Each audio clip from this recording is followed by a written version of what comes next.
rescinded, and you have indicated that the Canadian Chamber of Commerce received a number of correspondence from across Canada, but then did not move forward with this to the Prime Minister. This particular letter was in support of the Canadian Chamber of Commerce to the Prime Minister. So in actual fact, is it actually a viable, but I don't understand, what are the, like Councillor Keenan asked, what's the next steps and the procedure?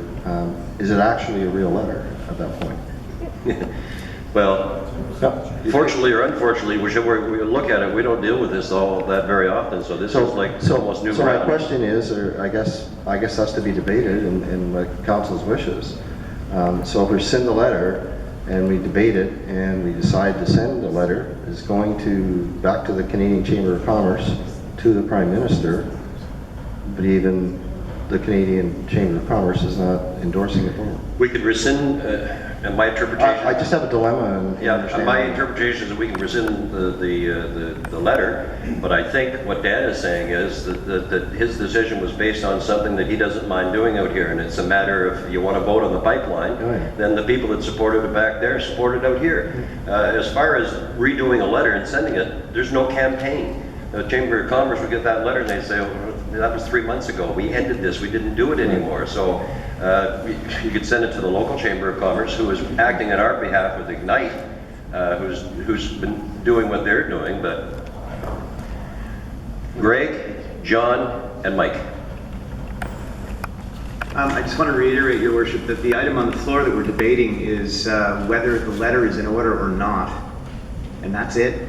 If you want to reintroduce the letter, I would suggest you use our current council and committee system and reintroduce it at Public Safety and the Environment, where it can be introduced appropriately through notice to the agenda and supported by a staff report, and then brought to the public's attention after that. Okay, we got to get clarification that we know what we're doing. When you mentioned this, and I put it as a motion, you did use the word rescind, and that's what the motion says, is to rescind the motion, and it was seconded.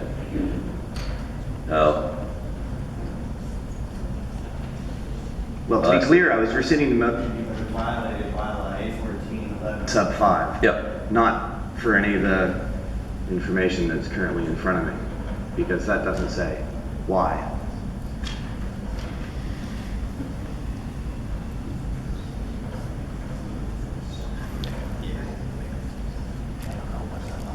Okay, so according to the city clerk, the motion is to rescind, and if that passes, then somebody can make a motion to put it on the floor to bring it back to a safety committee.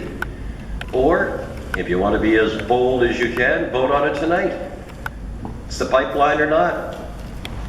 It would be my preference, actually, that we wait until the next mandate to bring this item forward. Okay. Because I don't see us having the item on the agenda to bring anything forward except for what's being considered right now. Unless somebody wants to move an additional item and we unanimously support it. But I can tell you right now, it would be unanimous. Yeah, I'm just wondering what all the conversation's about. I mean, there's an expectation and, we're not even going to deal with it again. But that's fine. The motion on the floor is to rescind the motion, right? And, while you're rescinding, you've got the public here and the media is here. If you want to state that you're supporting it and wait for it to come back to safety, and it's fine. Let the public know what you're thinking and how you're feeling. And there's nothing wrong with that. So it will come through the committee channel as it's supposed to, if there's a motion made, and it'll be dealt with at that level. CIC. Yeah. So, anybody further to speak on rescinding the motion? John?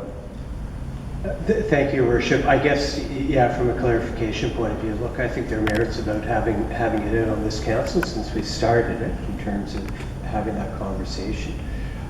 But ultimately, I have to agree with Councillor Erickson.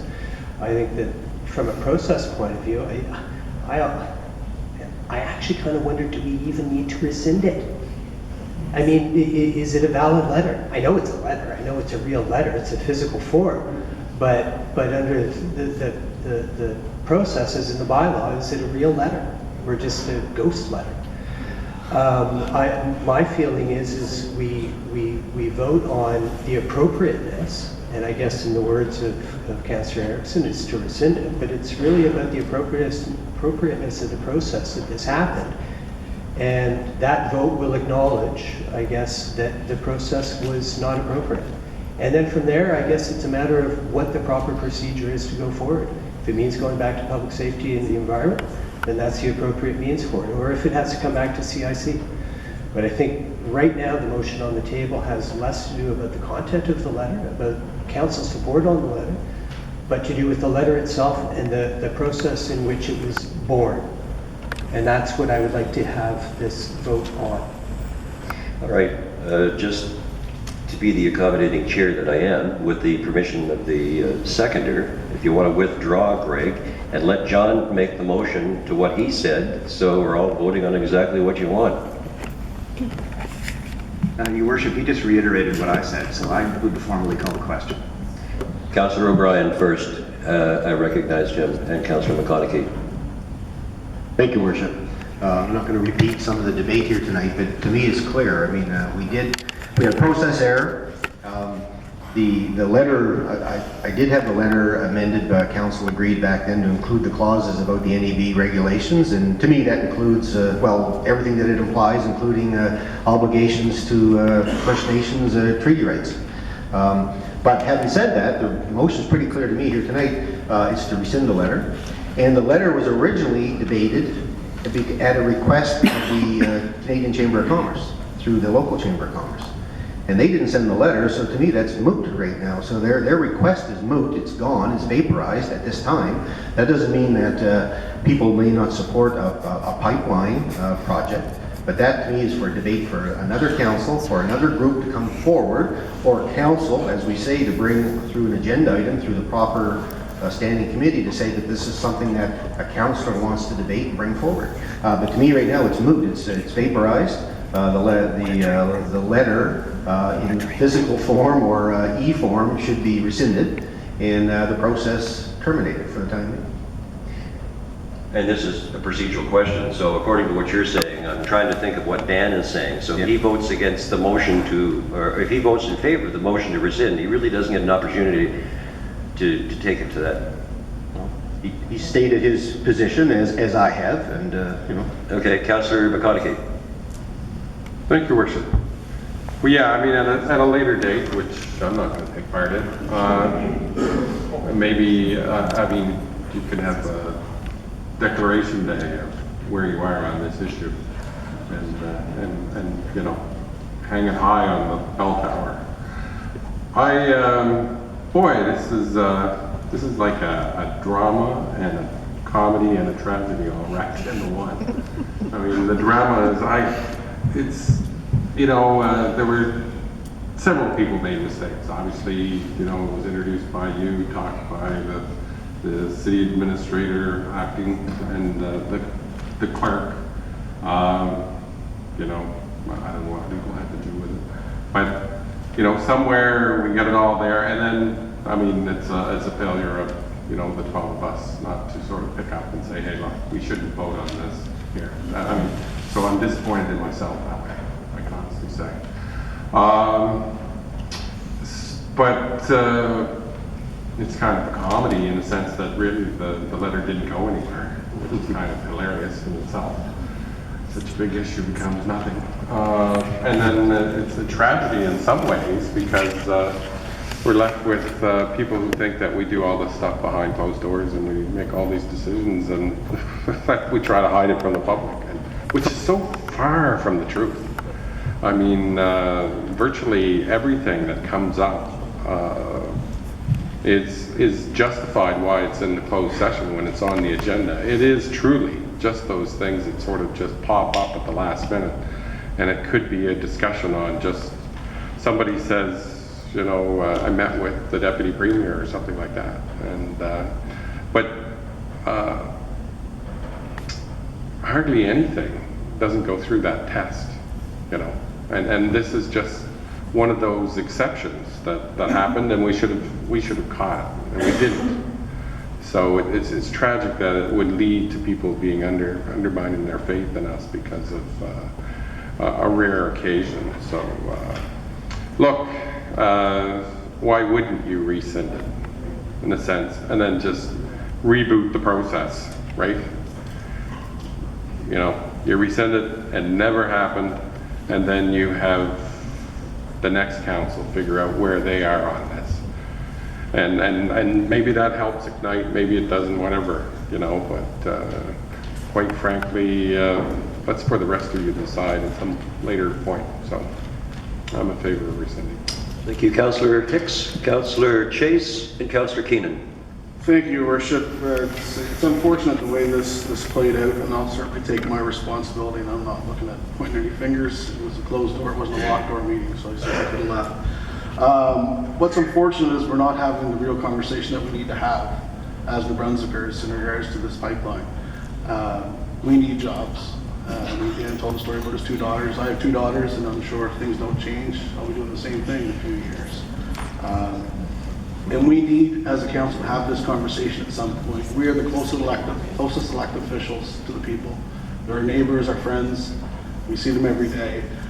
So I think we do have a part. We need to have this conversation sooner than later. And I'll certainly be supporting it when it comes forward, like I did behind closed doors. Thank you. Councillor Chase? Yeah, thanks, Mr. Chair. And I wasn't planning to speak on this, but I do acknowledge, my part in the procedural error, and I regret that took place. But like Councillor Keenan and Councillor Hicks, I have a son that I see him maybe 4 weeks a year because he works in Europe, and another son who doesn't have a job. So, but that's neither here nor there. I do support rescission because I think it's important to put this behind us and to ensure that our procedures are clarified henceforward. Councillor Keenan? Thanks. I appreciate being able to speak again. And Councillor Erickson made some good points in regards to a process we could follow. I think that's what I wanted to have, some solution to move forward. So I do appreciate that. It's a good idea. And I do acknowledge that I'm not sure we have any other alternative but to rescind the approval that we gave in closed. So I think I'll take his advisement under consideration and perhaps bring back a motion at a future date. Councillor Rogers?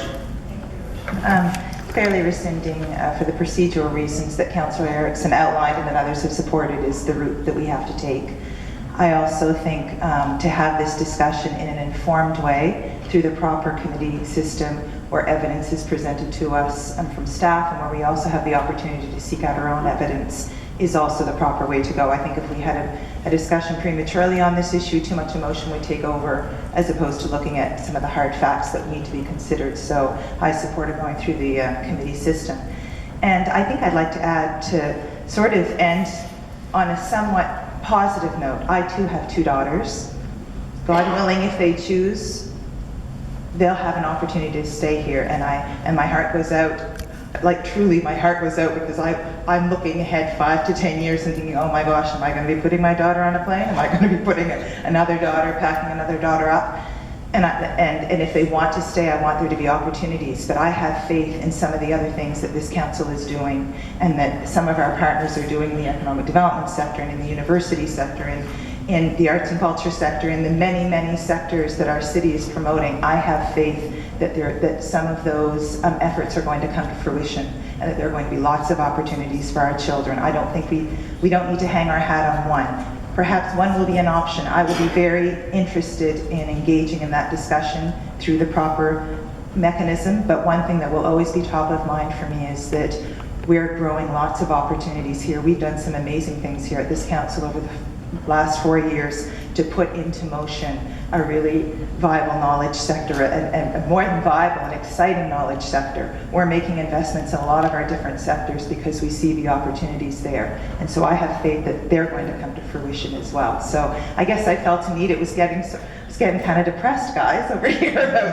And I think we're doing some really good things, and I look forward to what's ahead in all of them, and I look forward to this discussion because this is potentially another piece of the puzzle. Deputy Mayor? Your Worship, everybody said it. Marilyn? Sorry, Eric. Sorry, go ahead. I won't interrupt you either. We had a process, it flawed. We know we made a mistake. We got to go back and fix it. Therefore, we got to go back to the Public Safety Committee. We did a lot of talking and a lot of thought into our committee system. We're not using it. We got to use a committee system for these items, for all these items. Come to CIC, then they come to the floor. That's the process. That's the process we have to use. In regards to rescinding a letter, we rescind the letter for a letter that wasn't even sent. So I'm going to vote to rescind the letter. And we should start back in the public safety where it should have landed, and we'll go forward. Thank you.